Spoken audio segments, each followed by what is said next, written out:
Welcome to the Advancement Podcast. Our mission is to reach the lost in America by advancing leaders and churches so that communities are transformed. Join us as we discuss how to stay healthy as leaders, work in teams, and lead change. Come on, let's advance together.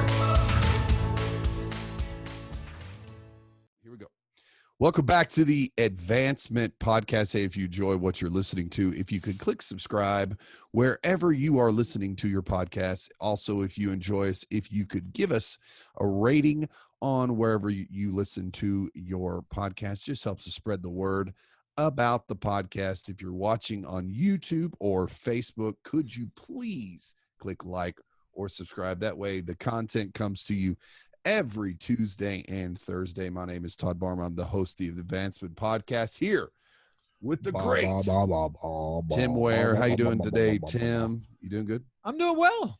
My wife listened, hey, we always joke that our wives don't listen.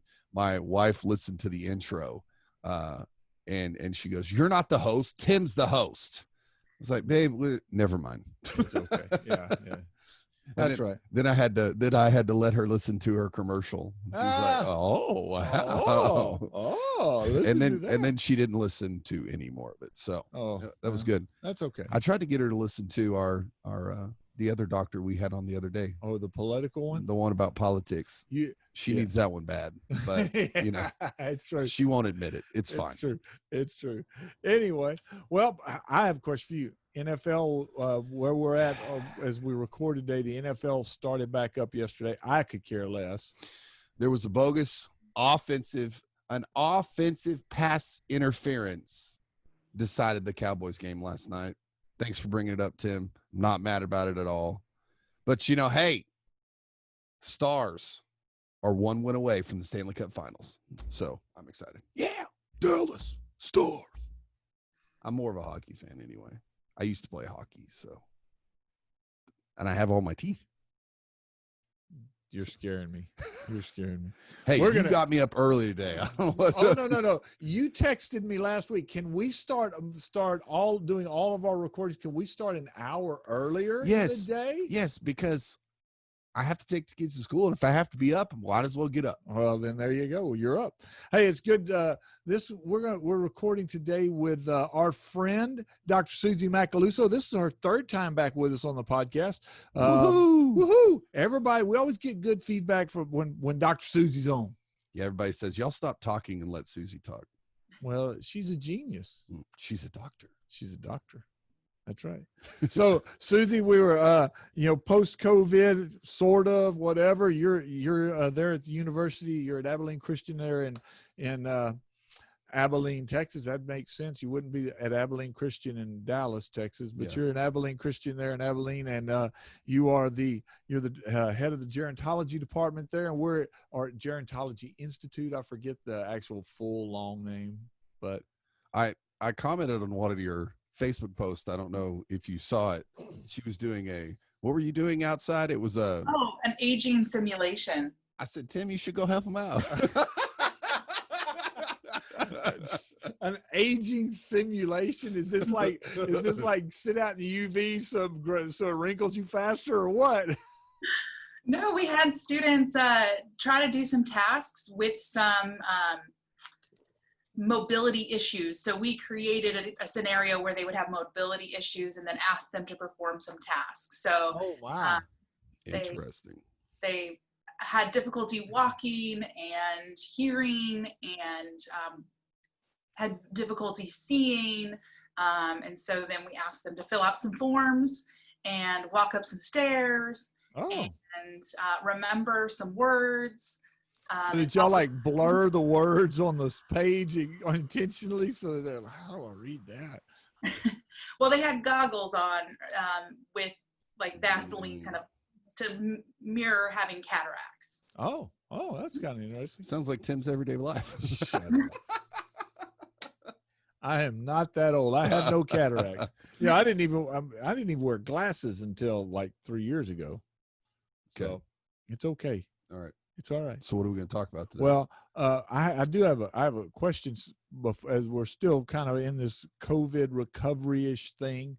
How Dr. Suzie beforehand told us that you have class. You are doing all in-person classes for the most part on campus, and things are going well. Mm-hmm. Yeah, so we started, this is the start of our 4th week. I wasn't entirely sure we were going to make it to 4 weeks, but our students have been fantastic. They are wearing their masks appropriately. They're not gathering in large groups on the weekends. They are being amazing. And so our classes meet, everyone sits 6 feet apart with their masks on, and it's been good. It's not the same. It's not as great as it usually is, but it's so much better than what we did in the spring where we were trying to be online, and it was a very stressful time. So this has been good. It's been good to be there. The top half of it. My son's at a public university in a town smaller than Abilene. There's a lot of those out there. Shut up. I mean, it's a mid-sized university, like 12, 14,000 students. Yeah. And so that's pretty decent size. I mean, that's a decent sized university. I was saying Abilene's a big city, but go ahead. Okay. But anyway, so he sent me a text last week that said by percentage of growth based on actual population and per capita for metropolitan areas, which they're calling Huntsville, Texas, a metropolitan area. He sent me this text that says, not really, and it was this listing of by percentage how much the COVID cases had increased in the last 3 weeks. And he said, look, we're number 1 in the nation. I said, I'm not sure that's the one you want to be number 1. He says, well, sometimes you just have to take what you can get. Yeah. We're number 1. We're number 1.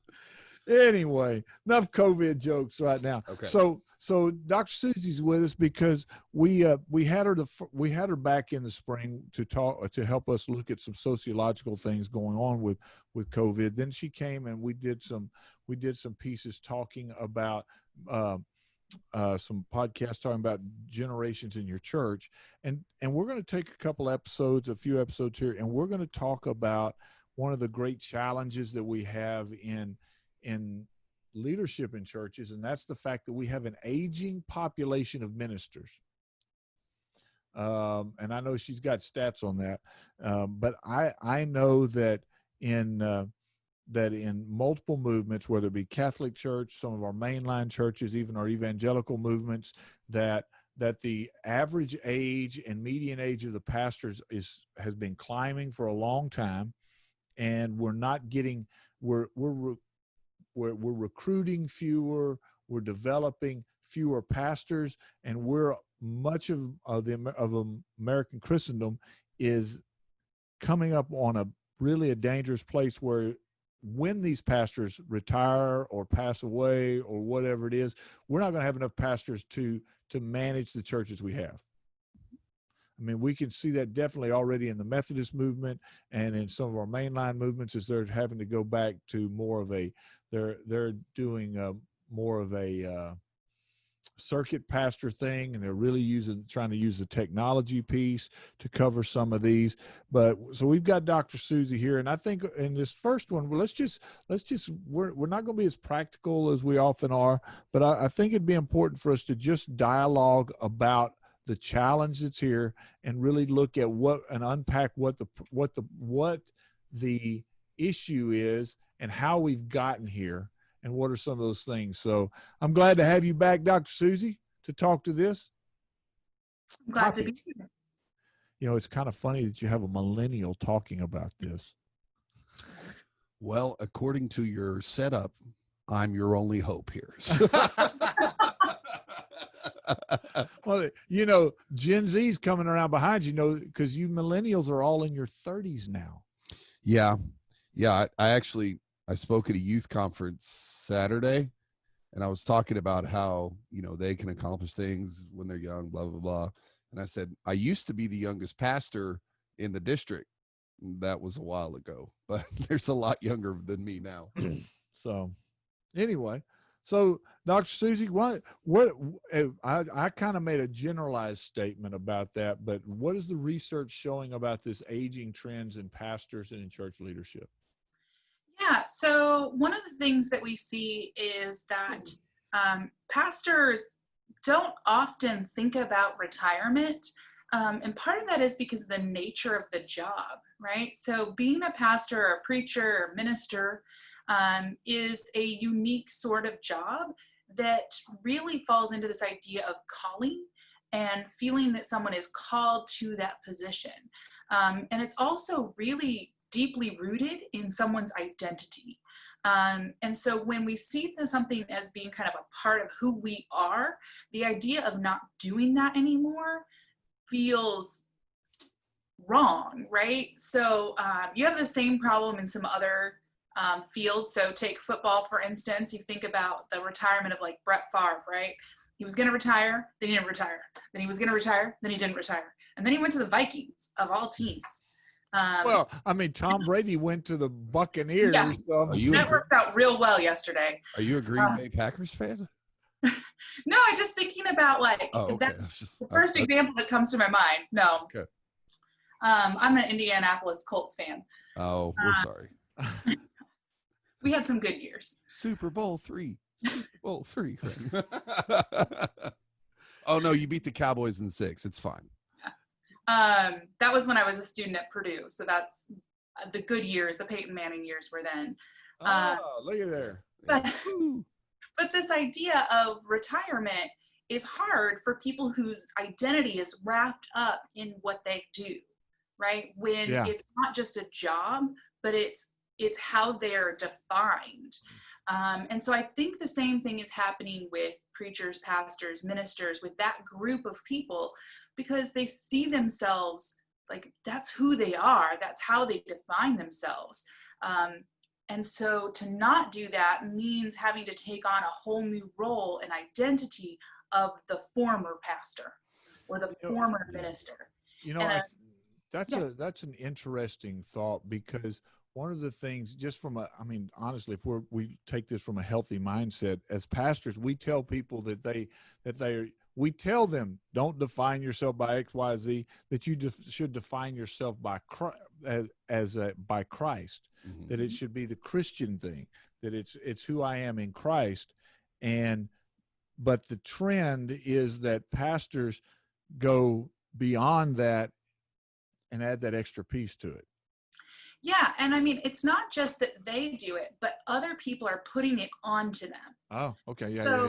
When they're out in public, so I think especially for traditions where they wear particular clothing, right? So clerical collars and things that make the pastor or the priest stand out.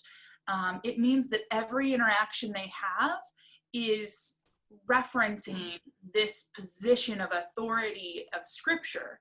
And so even for pastors who, are more casual in denominations that don't have those requirements, when they are interacting with people on a daily basis, it's this constant reminder of what their role is and what their identity is. And they might even you don't have to have a collar on to do that, because for those of us that are in those other movements, they go, people find out you're the preacher. Oh, I didn't mean to say that. I'm sorry. Yes. Never talk about being a pastor on an airplane. I don't always cuss this much. Just when I'm sitting next to a pastor on an airplane. It's true though. It is. It is.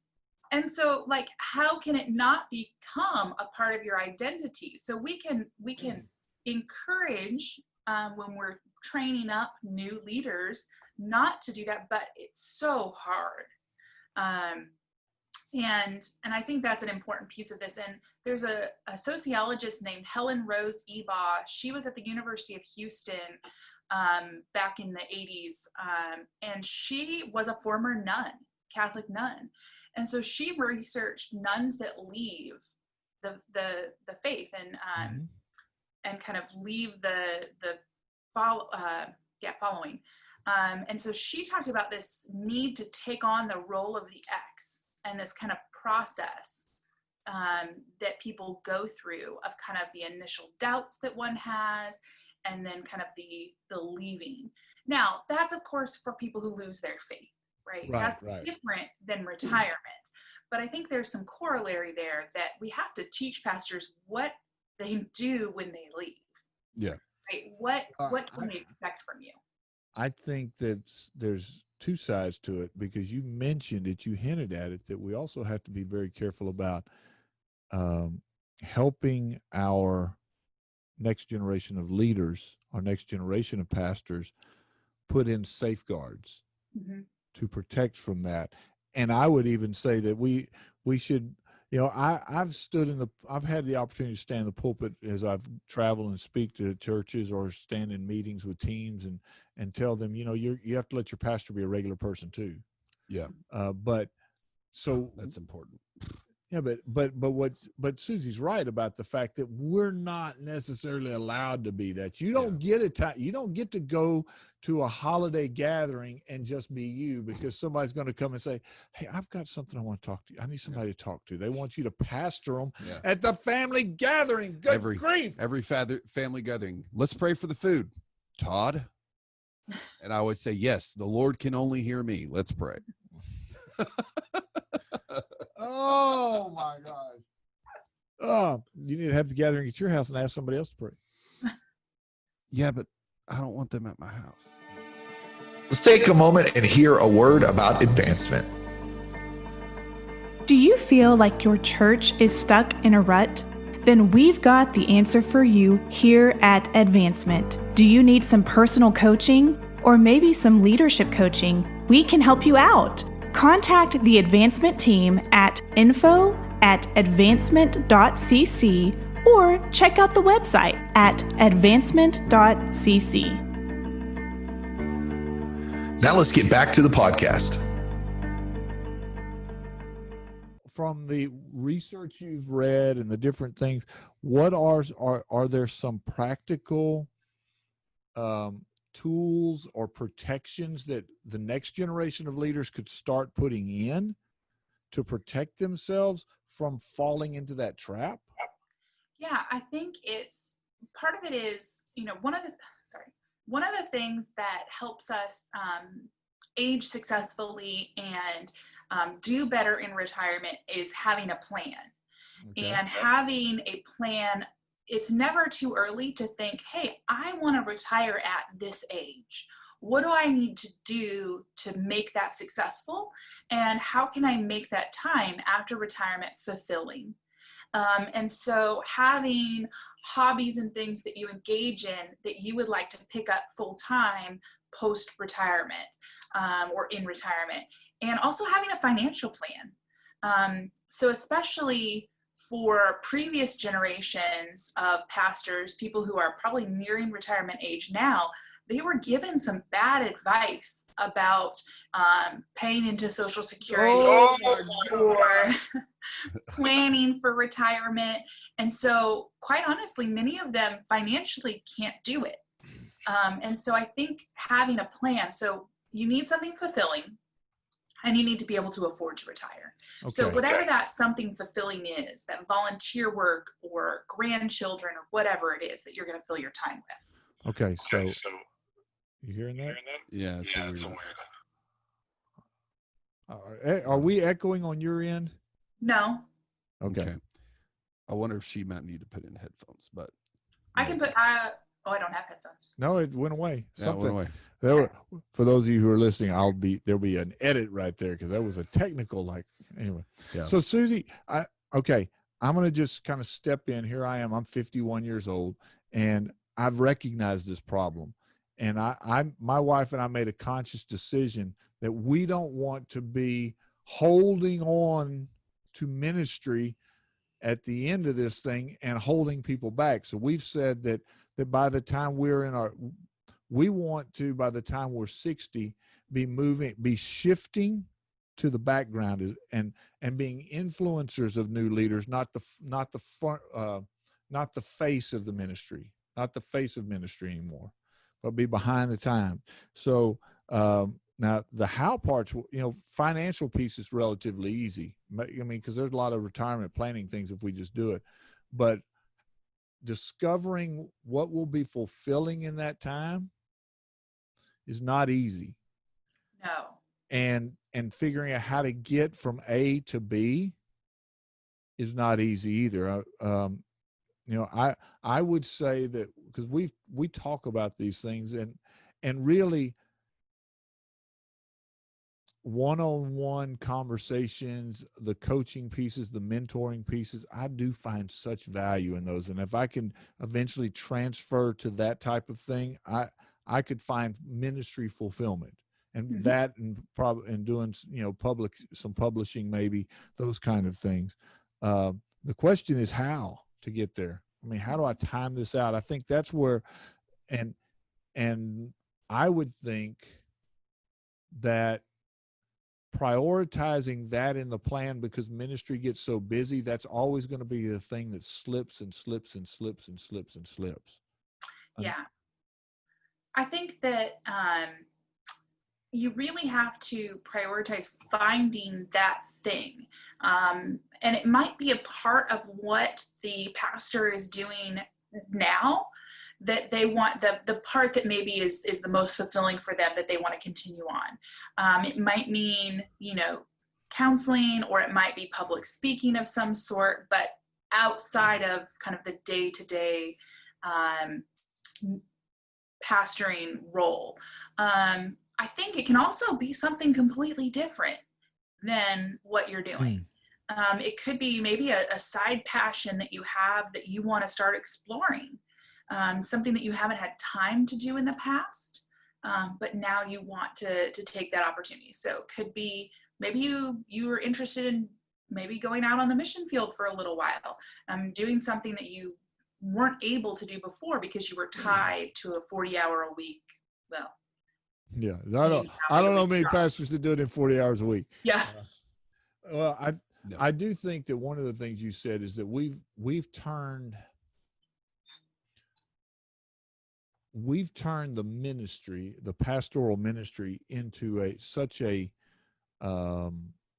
what I refer to as a preacher culture, that it's about preaching, and there's so much value in the pulpit, and you find your value in that seems to be one of the harder things for people to step aside, because if I step aside, it's not that I don't have to do all the administrative stuff, it's that I don't get to preach. That fulfillment that comes from the pulpit and the proclamation piece, which, if we're not careful, it becomes about us. Yeah. It really becomes a pride thing. I mean, that's where, go ahead, Todd. I was just going to ask, what are some things, because obviously I'm a young minister and retirement seems so far off to me. And I've often told my wife, I feel guilty. I tell her all the time, I'm not going to retire, which is not a good attitude to have. I know. Thank you very much. Right. That's a bad attitude. So how does somebody, maybe 35 to 45, maybe a little under Tim's age, how do we begin to prepare now for this eventual day? Because I think the problem is, Tim's right. We get so much fulfillment from being in front of people and speaking in front of people that becomes who we are. So how do we psychologically, which is compounded because the older you get, the less relevant, the more difficult it is to remain relevant to the primary audiences. And so it creates this greater tension. So how do we prepare ourselves for this? Yeah, I mean, I think it's a matter of recognizing that you're going to run into this problem. So obviously the first step is always being aware that this is coming and not being in denial and thinking that you're going to do this forever. Especially not with our longer life expectancies. That's just crazy. Yeah. But I think also, finding that thing that is your passion outside of this particular work that you do. And so if you have a passion for public speaking, there are other ways to fulfill that passion. And so if that's where someone is gifted and feels called to public speaking, there are other ways to fulfill that outside of the weekly church preacher. right? And I think that can be helpful for people to see that there are other opportunities out there outside of administration. Because, for me, I love being in the classroom. I love teaching. I love being in there with my students. I dislike the administration stuff. I hate administration. Come on now. It's the worst. And that's why, in the spring, online teaching was kind of like all the yucky stuff without the fun stuff.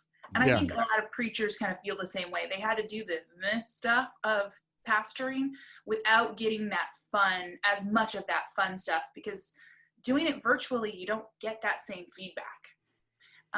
And so, no doubt. Yeah. We get our preaching fix. So how do you, for me, as a professor, one thing is that I may continue to teach as an adjunct or teach seminars or workshops and step aside from that kind of day-to-day administration stuff. For preaching, it could be this role of mentoring, right? Taking younger pastors under your wing and kind of helping to train them up and encourage them and help them kind of stay the course, because there is a lot of burnout as well. That's another problem that we have with this aging group, is that they're the real dedicated, right?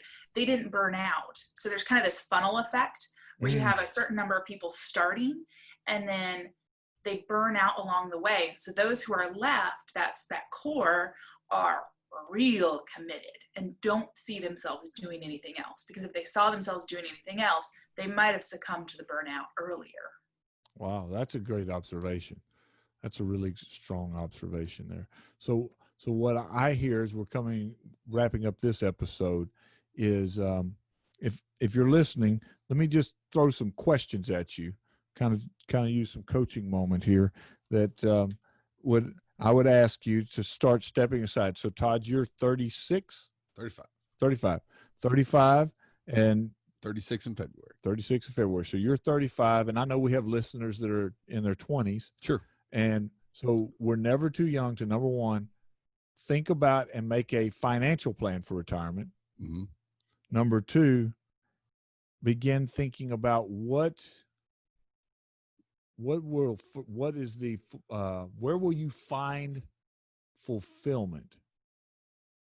You can begin to ask God to give you desires, because I think that's an interesting thing, because you hear when you talk with pastors and leaders, they say, I've always wanted to.